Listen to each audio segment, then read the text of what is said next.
అతి తక్కువ బడ్జెట్తో మీ పర్సనల్ ఇంటర్వ్యూస్ మరియు వ్యాపార ప్రకటనల కొరకు ఈ నంబర్ని సంప్రదించండి.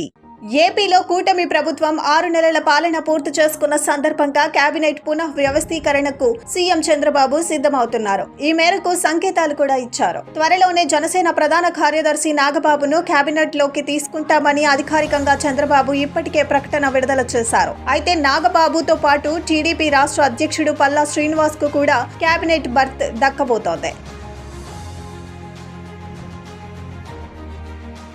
మంత్రులు తమ పనితీరు మెరుగుపరుచుకోవాలని, శాఖలపై పట్టు పెంచుకోవాలని ఈ 6 నెలల్లో చంద్రబాబు పదే పదే కోరుతున్నా కొందరిలో మాత్రం మార్పు కనిపించటం లేదు. దీంతో ఇప్పటికే కేబినెట్ లో ఉన్న ఇద్దరికి ఉద్వాసన పలికేందుకు నిర్ణయించినట్లు తెలుస్తోంది. కేబినెట్ లో ఉన్న మంత్రుల్లో అంచనాలను అందుకోని వాసంశెట్టి సుభాష్, కొండపల్లి శ్రీనివాస్ పేర్లు బలంగా వినిపిస్తున్నాయి. వీరిద్దరూ యువ మంత్రులే కావటం గమనార్హం. ఇప్పటికే వీరిద్దరికి పలుమార్లు హెచ్చరికలు వెళ్లినా మార్పు కనిపించడం లేదని సమాచారం. అందుకే వేటు వేయొచ్చని తెలుస్తోంది.